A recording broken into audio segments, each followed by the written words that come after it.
Um dos aspectos muito importantes que nós temos, e uma pergunta que sempre é feita é: como tudo começou? Como todas as coisas começaram? Porque o nosso debate, muitas vezes, dentro das igrejas e também fora das igrejas, está relacionado com uma questão de filosofia, de pensamento. Quando nós lemos, por exemplo, nas Escrituras, o próprio livro de Romanos, que já foi mencionado, Romanos capítulo 1, nos é dito que, porque os atributos invisíveis de Deus, tanto o seu eterno poder como a sua própria divindade, claramente se reconhecem por meio das coisas que foram criadas. E a palavra nos diz que tais homens são, por isso, indesculpáveis.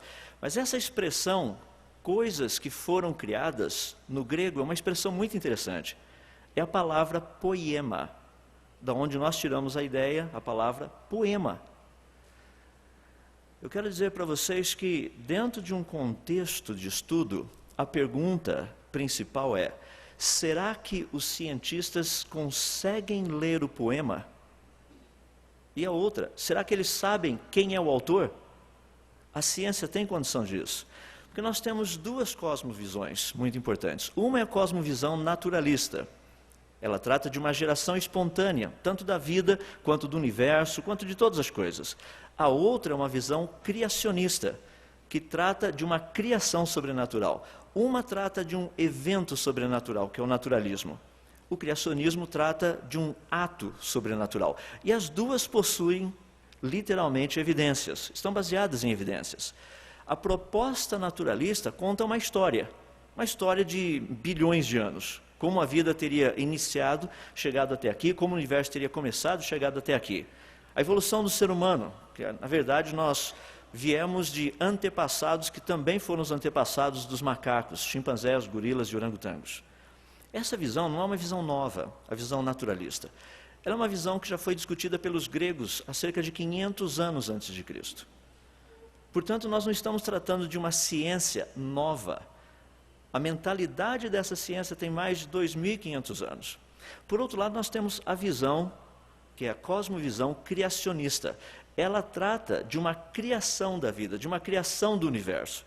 Ela trata de diversificação e complexidade das coisas criadas. Esta também não é uma visão nova. Ela é uma visão que já era discutida na Grécia Antiga por filósofos gregos. Portanto, essa discussão criação-evolução não é nada novo. Já temos mais de 2.500 anos em discussão, e para aqueles que acham que vão sair daqui com a coisa definida, lamento informá-los que não será o caso. Nós continuaremos brigando com isso até o dia em que a prova final for feita. Porque na ciência, uma teoria deixa de ser teoria a partir do momento que você consegue reproduzir na íntegra o que aconteceu. Somente quando o Senhor Deus criar novos céus e nova terra é que as duas deixarão de ser teorias. Porque eu não estava presente quando Deus criou o mundo, você também não, independente da sua idade, ninguém estava lá.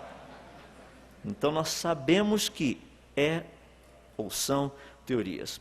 Mas deixe-me mostrar um pouco como essas teorias funcionam, porque existe uma confusão muito grande dentro do criacionismo.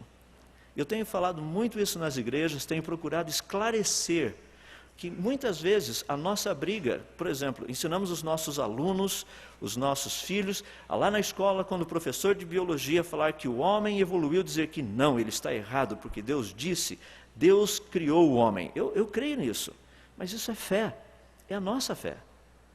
Então deixe-me procurar separar as duas coisas.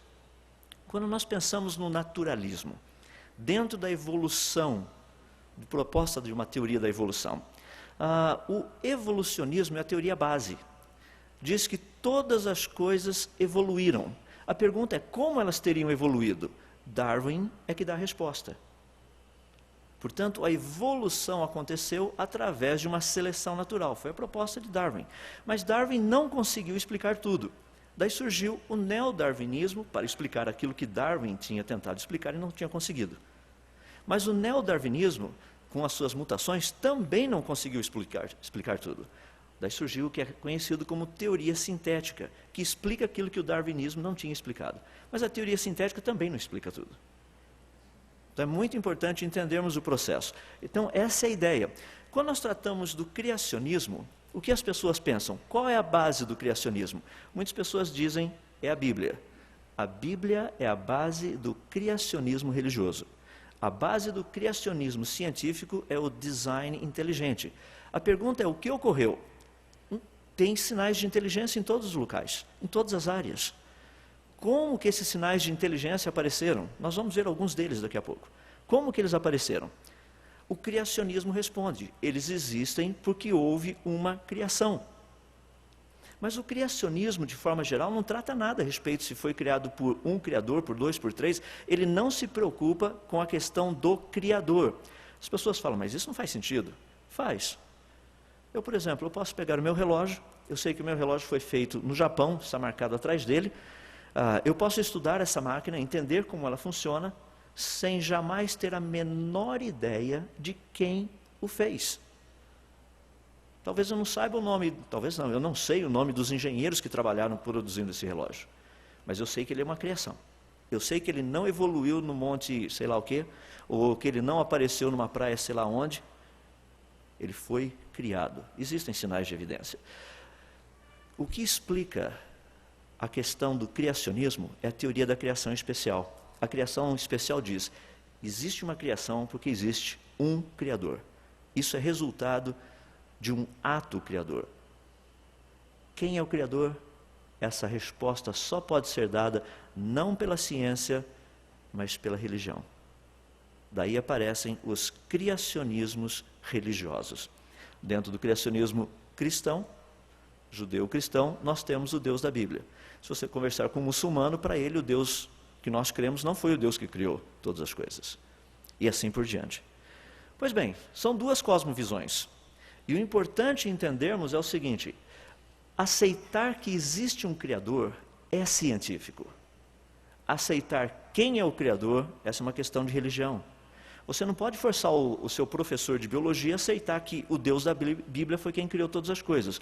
Mas você pode convencê-lo através da ciência que todas as coisas foram criadas. E é em cima disso que nós procuramos trabalhar. Quando nós pensamos nesse contexto, existe algo que é muito importante, e eu tenho mostrado esse slide praticamente em todo lugar que eu vou, porque isso define bem a questão do criacionismo. Dr. Michael Denton, biólogo molecular, ele disse o seguinte: pelo contrário, a inferência de planejamento, a ideia da teoria da criação, teoria de um design inteligente, é uma indução puramente a posteriori, depois de examinarmos as evidências. É isso que a posteriori significa. Baseada numa explicação, numa aplicação inexoravelmente consistente tanto da lógica quanto da analogia. Observem a última frase. A conclusão pode ter implicações religiosas, mas ela não depende de pressuposições religiosas. Quando nós olhamos, portanto, essa questão do criacionismo, a base que nós temos é uma área muito importante, que é a informação. Informação, não estou pensando em termos de notícia. Agora de pouco nós ouvimos falar que o Evangelho é informação. Essa informação pode ser passada na língua inglesa, na língua portuguesa, pode ter sido passada no grego, em seja qual língua for. O importante é o conteúdo. Tanto é que Dr. Albert Einstein, ele dizia que existem 3 entidades básicas. A primeira é a matéria, a segunda é a energia e a terceira é informação. Deixe-me tentar explicar essa ideia de informação e sinais de inteligência para nós entendermos. Aqui nós temos do seu lado esquerdo, uma formação rochosa. Do seu lado direito, você tem uma formação rochosa também. Do lado esquerdo, essa formação rochosa foi feita pela erosão do vento e da chuva. É óbvio. Do seu lado direito, nós temos uma formação rochosa que também foi feita pela erosão do vento e da chuva. É óbvio. Você fala: não, peraí. Acho que você confundiu as coisas. Não, não confundi não. Eu sei o que eu estou falando. Do seu lado direito, você fala: aquilo ali não é resultado de erosão do vento e da chuva, mas é formação rochosa. Você concorda comigo? Por que a da direita não é e não pode ser considerada resultado da erosão do vento e da chuva? Porque possui sinais de inteligência. É muita coincidência, nos Estados Unidos, a chuva ter produzido erosão juntamente com o vento do rosto de 4 presidentes americanos. É muita areia para o caminhãozinho. Então nós, dentro da área da ciência, falamos: a probabilidade disso acontecer é praticamente 0. Nós sabemos que existem coisas que só poderiam ter chegado à existência através de um processo de criação. Nós sabemos disso. E informação é algo importante. Por exemplo, se eu perguntasse para vocês, os que estão mais perto aqui talvez tenham condição, o pessoal lá do fundo vai precisar do telescópio de Hubble para ver o que está aqui na frente. O que está escrito ali? Você olha e fala, não compreendo.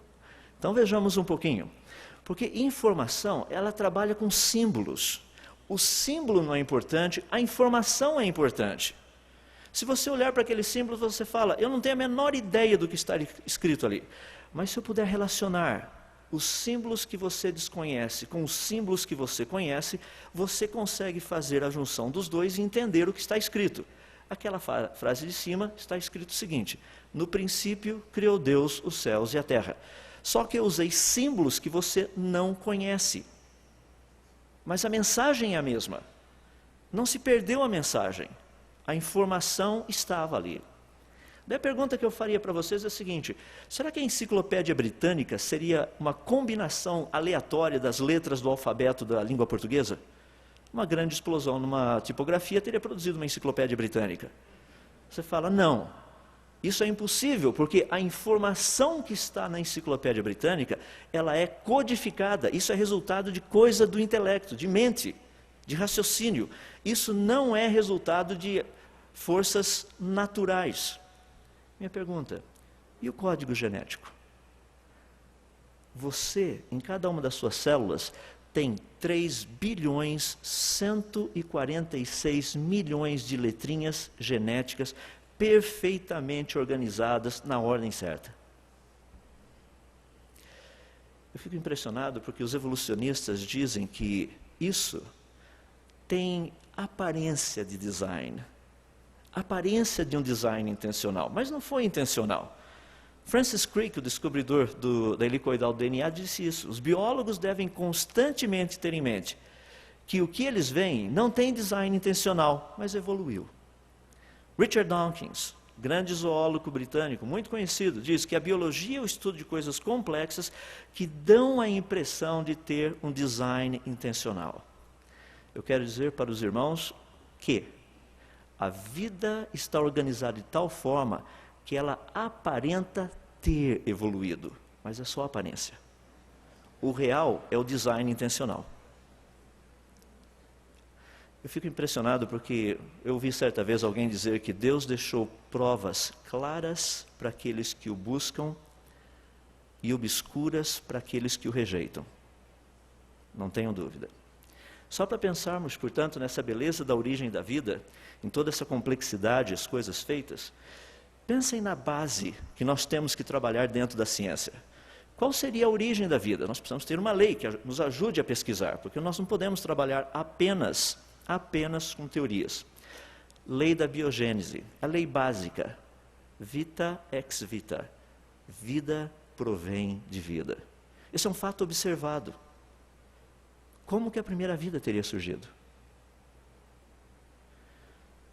Muitos cientistas dizem que essa vida surgiu espontaneamente. A experiência de Stanley Miller não prova isso. Nós precisamos de 20 aminoácidos para produzir vida como nós a conhecemos.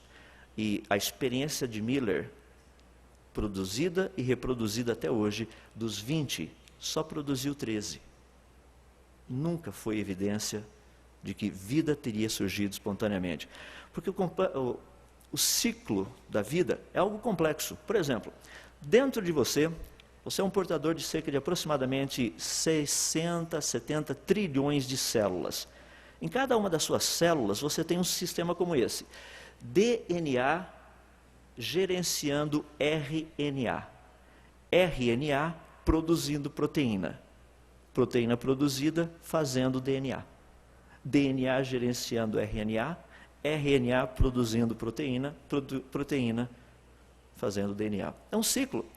Não dá para quebrar. Se uma parte não estiver presente, o resto não acontece. Mas, por alguma razão, existem cientistas, e a maior parte deles, que acredita que por um processo misterioso, não científico, isso veio a acontecer. A história toda começou praticamente a ganhar uma estrutura com Darwin.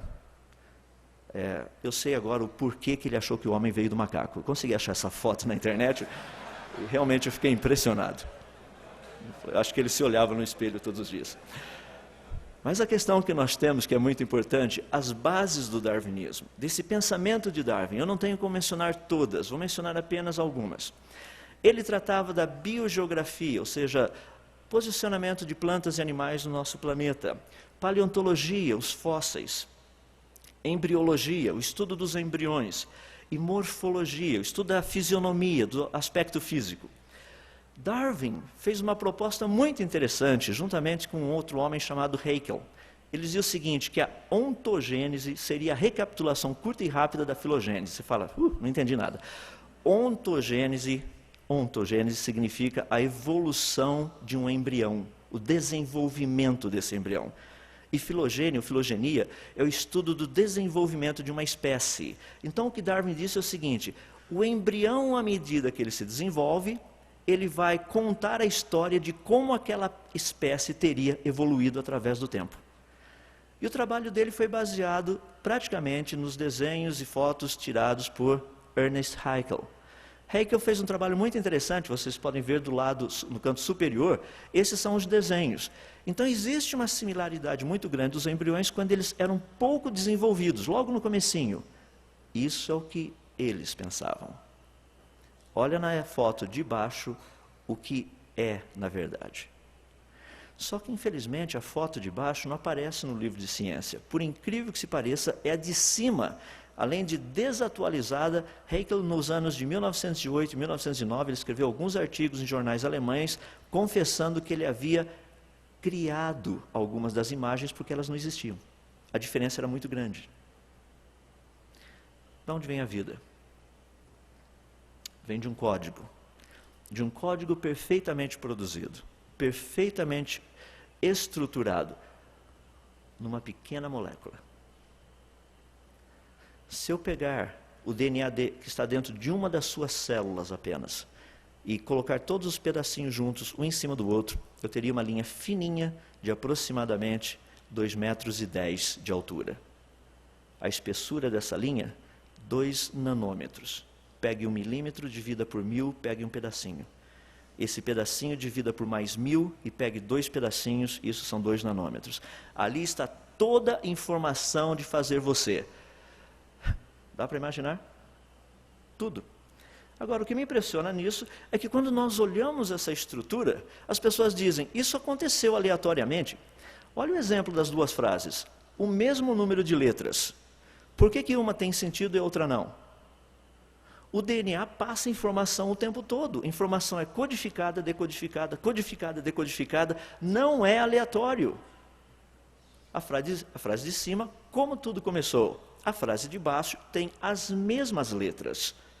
Mas se as letras não estiverem na ordem certa, colocadas de uma forma inteligente, não significa nada. Não existe informação, a coisa não acontece. E as pessoas me perguntam, mas a evolução nos mostra um desenvolvimento. Só se a informação já estiver presente. Deixe-me usar o exemplo das borboletas. Existe um tipo de borboleta, que é a borboleta monarca. Ela é muito conhecida na América do Norte, principalmente Canadá, Estados Unidos e México. A coisa começa mais ou menos assim. Você pode ver no canto superior esquerdo os pequenos ovinhos, aproximadamente 1 milímetro. Cerca de umas 2 semanas depois desses, 3 dias depois desses ovinhos, vão nascer uma pequena lagarta, como vocês estão vendo. Essa lagarta possui 16 protopatas, são tipo de patinhas. Essa lagarta vai viver por alguns meses e de repente ela vai se posicionar de ponta cabeça numa folhinha, encaracolar-se um pouco e vai produzir um tipo de um casulo em volta dela. Ali ela vai permanecer por mais 2 semanas. Depois de 2 semanas, essa lagarta vai emergir desse casulo, fazendo uma força descomunal para esticar as suas asas, preenchendo de um líquido próprio para que ela ganhe a dureza que ela precisa, vamos colocar dessa forma. E você, de uma lagarta que tinha 16 patas e se parecia extremamente horrível, nasce uma borboleta com 6 patas e uma asa de aproximadamente 8 a 12 centímetros de envergadura. As pessoas falam, mas isso é exemplo da evolução? Não, isso é exemplo de criação, porque todo o código genético de todas as fases que essa borboleta ia passar, já estava naquele ovinho de 1 milímetro. Estava tudo programado, determinado quando as coisas iriam acontecer. Isso não é exemplo de criação, desculpe-me, isso não é exemplo de evolução, mas um exemplo típico de criação. Mas quando nós tratamos disso, as pessoas falam, mas e a evolução do ser humano? Porque é tudo tão parecido. E vocês vão ver estudos e mais estudos mostrando a evolução do ser humano. Principalmente na área da genética. Deixe-me apenas dar um exemplo para vocês entenderem o que está acontecendo. Se vocês pegarem a tabela, ali vocês têm praticamente os genes do ser humano, o H em cima é homem, tem o gorila, do lado depois o chimpanzé e por último o orangotango. S significa similar, X não tem similaridade nenhuma. Se você pegar, por exemplo, o código genético do gene número 2, do ser humano, chimpanzés, gorilas e orangotangos, você vai perceber que tem uma parte que é extremamente parecida. Eu coloquei ali do lado para você ter uma ideia da figura. Note que o do ser humano é um cilindro de cima até embaixo certinho. Chimpanzé, gorila e orangotango, você pode perceber que eles estão divididos em 2 pedaços. Por quê? Porque foi necessário colocar de ponta cabeça. Eles estariam dessa forma. Para que eles ficassem parecidos com o do ser humano, você teria que invertê-los. E essas pessoas falam, mas quando nós invertemos, a coisa é exatamente igual. Dá uma olhadinha. Eu concordo, quando você inverte, a coisa é igual. Mas e sem inverter? Posso dar o exemplo? Ali você tem um sistema da inversão. Por exemplo, você tem uma sequência da timina, genina, citosina, adenina, TTAGG. Daí eu inverto, fica CCTAA. Se você não entendeu, deixa eu colocar numa forma prática para a gente. Roma é uma dádiva dos deuses. Vou inverter a palavra Roma usando as mesmas letras. Amor é uma dádiva dos deuses. Um livro que fale sobre Roma é um livro que fala sobre Roma. Um livro que fala sobre amor é um livro que fala sobre amor. Um código genético que fala de chimpanzé é um código genético de chimpanzé. Um código genético que fala de ser humano é um código genético de ser humano. Podem ter coisas parecidas? Claro que sim. Isso mostra uma ancestralidade comum? Não. Porque a complexidade é grande. Eu e você já começamos do tamanho de um ponto final de um livro. Então, quando você for comprar um livro, olhe por um ponto final numa frase e fala, olha eu aqui. Já fui desse tamanho. Menos de meio milímetro, isso é um zigoto. Não é impressionante que desse meio milímetro nós chegamos a tudo isso que nós chegamos hoje? Naquele meio milímetro já tinha toda a informação do que iria acontecer na tua vida, da quantidade de cabelo que você ia ter durante a sua vida, por isso que eu estou querendo alterar meu código genético, e coisas parecidas. Se você descobrir, você me avisa, tá? Então vamos trabalhar juntos. A questão da cor do cabelo é relativo. Principalmente as mulheres, a gente sabe como é que funciona. Tem DNA ficando louco, não sabe mais que cor produzir. Quando nós tratamos, portanto, da genealogia do homem, porque muitas pessoas falam, não, mas o homem evoluiu. Nós temos evidências, basta olhar para os fósseis. Eu quero dar umas pinceladas sobre isso, porque esse material vocês vão encontrar no livro. Vamos tratar com mais detalhes. Aqui você tem um pouquinho a história do ser humano. Essa história do ser humano está baseada em crânios. Crânios que são encontrados. Avaliando-se, interpretando-se os crânios, a forma deles. A ciência tem procurado colocar numa certa orientação em que você possa descrever a evolução do ser humano. O problema é que a ciência não mostra os problemas que ela tem encontrado e passado. Deixe-me dar 2. Primeiro, um dos problemas sérios na área da ciência é a parte de fraudes. Há 2 anos atrás, o Dr. von Zitten confessou que ele tinha fraudado aquilo que era um dos pontos cruciais para demonstrar que os neandertais foram o que a ciência tem dito ser. O crânio principal dos neandertais, crânio de Paderborn, que havia sido datado por ele com cerca de 27.400 anos, ele confessou que ele havia retirado da tumba de um homem que morreu no ano de 1750. Há 250 anos atrás, os neandertais andavam por aqui. E as pessoas chegam para mim e falam, mas espera, nós temos fósseis. Aqueles fósseis são de pessoas, não tem nada parecido conosco. Vejamos rapidamente alguns. Homo habilis. Segundo a teoria da evolução, ele teria vivido entre 1.900.000 anos atrás a 1.800.000 anos atrás. E aqui você tem uma foto do Homo habilis, por incrível que se pareça, muito parecido com um dos nossos ministros. Provavelmente está evoluindo. Não fui eu que fiz a foto. Me mandaram a foto. Características do Homo habilis. Pode ver que o Homo habilis ele é muito voltado para a agricultura. Características faciais rudimentares, caixa craniana pequena, habilidade limitada de comunicação, habilidade limitada de manuseio, produção de ferramentas rudimentares, alimentação limitada, agilidade nas savanas africanas, que acredita-se ter sido a origem dele, e uma postura ereta. Foto de 2002. Características faciais rudimentares, caixa craniana pequena, cérebro pequeno, habilidade limitada de comunicação, habilidade limitada de manuseio, produção de ferramentas rudimentares, alimentação limitada, agilidade nas matas brasileiras, é a origem, postura ereta. Esse homem possui o que é chamado de microcefalia.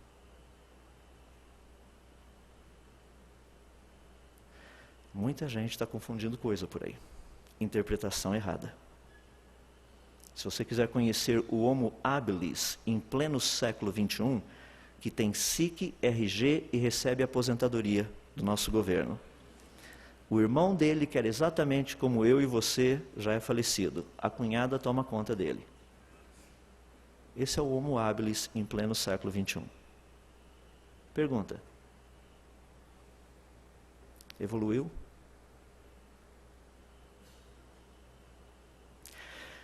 Porque as pessoas falam, seria impossível todos nós termos vindo de uma única e mesma mulher. Imagina a variedade de todos nós. Nós viemos de uma única e mesma mulher, a ciência sabe disso. Estudos do DNA mitocondrial mostram que todos viemos de uma única e mesma mulher. Pelas mutações no DNA mitocondrial, nós sabemos que essa Eva mitocondrial viveu entre 6.000 a 6.500 anos atrás. Como que a evolução trata disso? Para eles foi o auge, o topo da evolução humana. Dali para frente não havia mais necessidade de melhorias. E as pessoas vêm e me perguntam, eu vou dar só uma pinceladinha para vocês, como fica então a questão dessas cores dos seres humanos? Porque aí tem um problema sério. Eu já ouvi muita gente dizendo que a cor negra é maldição de Deus. Eu quero dizer para vocês que o negro e o branco são extremos. Se o negro o é, o branco também o é. Porque esses são os extremos da possibilidade. Só para nós entendermos, nós pegamos material genético de pai e mãe. Eu tenho material genético do meu pai e da minha mãe. Quando nós pensamos em termos de pele, cor de pele, vamos imaginar a ideia de duas letras caracterizando material genético do pai e material genético da mãe. Suponhamos que o pai tem essa configuração, M maiúsculo, M minúsculo. A mãe tem a configuração M maiúsculo, M minúsculo. Então o filho pode pegar ou o M maiúsculo do pai e o M minúsculo da mãe.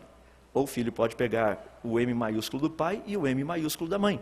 Ou o filho pode pegar o M minúsculo do pai e o M maiúsculo da mãe. Ou ele pode pegar o M minúsculo do pai e o M minúsculo da mãe. O que isso significa? A cor negra é dada pela combinação M maiúsculo, M maiúsculo. Se o primeiro casal fosse M maiúsculo, você só teria M maiúsculo para pegar. Portanto, todos os descendentes de Adão e Eva que teriam sido negros, seriam negros. Mas se eles fossem brancos? Lembre-se que Adão e Eva era clone, foi clonada. Deus só fez a alteração do X e o Y para ficar XX. E eu sei que os homens agradecem essa pequena mudança. É pequena. Eu brinco com o pessoal porque em vez de ser Adão e Eva, seria Adão e Ivo. Estariam só os dois no planeta até hoje. Mas pegando M minúsculo, M minúsculo, Adão e Eva, quais seriam as possibilidades? É eminho do pai, eminho da mãe, eminho do pai, eminho da mãe, não tem outra combinação, só essa. Mas por outro lado, se Adão e Eva fossem M maiúsculo, M minúsculo, eles teriam toda a carga genética para que os seus descendentes pudessem ter toda a variedade de cores que nós vemos no planeta hoje. Toda ela. Seria apenas uma questão, à medida que o tempo fosse passando, as variações, as tendências de cores iriam acontecer. Mas deixe-me deixar claro, ninguém ia nascer verde, ninguém ia nascer azul, porque isso não está no código genético, inclusive cabelo. São combinações. E apenas para completarmos os nossos pensamentos. Existe uma variação? Existe. Existe uma vida criada? Existe. Mas para que tudo isso acontecesse, havia necessidade que essa vida estivesse no local apropriado. E a Terra é esse planeta. Existe uma série que está passando no Fantástico agora, que eu acho muito interessante. É uma duplicação de um trabalho que já foi feito há muito tempo atrás, pelo Dr. Carl Sagan, chamado Cosmos. E o Marcelo Gleiser está fazendo praticamente a mesma coisa, só dando agora uma cara mais brasileira para o negócio. Em outras palavras, nós moramos num planeta fantástico, de uma beleza incrível, com tudo aquilo que nós precisamos ao nosso redor. Tudo para que vida exista. Desde a forma de vida mais simples, que são os organismos unicelulares, de uma célula só, até aqueles de muitas células, que é o nosso caso, plantas, animais e coisas assim. Os demais planetas não são desse jeito. Não existe nenhum outro planeta no sistema solar que tenha as características do nosso planeta. São muitos planetas, são muitas luas. Só para esclarecer, atualmente são 8 planetas, não mais 9. Dá para perceber que o universo está ficando meio maluco por aí. Nós tínhamos 8, passamos para 9, agora estamos com 8 de novo, e agora tem os planetas anões. Nos planetas anões são 6 atualmente. Tem uma listinha deles aí. Tem mais alguns que serão ainda classificados até o final desse ano, pelo que tudo indica. Mas veja que coisa interessante. Esse nosso planeta foi colocado perto de uma estrela. Uma estrela que tem o tamanho certo, emite a quantidade de calor correta e até as frequências de luz precisas para que vida exista nesse planeta como nós a conhecemos. Essa estrela é apenas uma das mais de 200 bilhões que tem na nossa galáxia. E quando você olha o universo, essa quantidade imensa de galáxias que tem aí fora, que são mais de 10 bilhões delas, todas elas estruturadas num universo simplesmente fantástico. Você fala, mas tá, e daí? E daí que tem muita coisa interessante para a gente estudar. Porque quando nós olhamos a luz das estrelas, tem um sistema que nós chamamos de redshift, mudança para o vermelho. Isso tem sido utilizado por muitos para mostrar que o universo está expandindo. Mas isso também serve para mostrar uma outra coisa interessante. Existem 2 possibilidades de cálculos, apenas uma tem sido passada. Quando nós pegamos essas pequenas variações da luz das galáxias, nós percebemos que essas variações se agrupam, como vocês estão vendo no gráfico, são como aqueles picos. Então são agrupamentos de luzes diferentes de galáxias. Alguns dizem, isso aí são galáxias que estão se afastando de nós. Mas sabe qual outra interpretação disso que é impressionante? É que o universo tem um centro. E essas galáxias encontram-se perfeitamente agrupadas em formas concêntricas em relação a esse centro. Agora, só para você pensar, o universo possui cerca de aproximadamente 30 bilhões de anos-luz de ponta a ponta, o que é visível. Um ano-luz equivale a 9,5 trilhões de quilômetros. Se você quiser fazer a continha depois, você vai ter uma ideia do tamanho da coisa. É gigantesco. Agora, esse agrupamento radial que nós vimos ali, mostra que o planeta Terra encontra-se a menos de 100 mil anos-luz do centro do universo. Se nós não estivéssemos aonde nós estamos, nós não teríamos condição de observar o universo como ele é. Que curioso.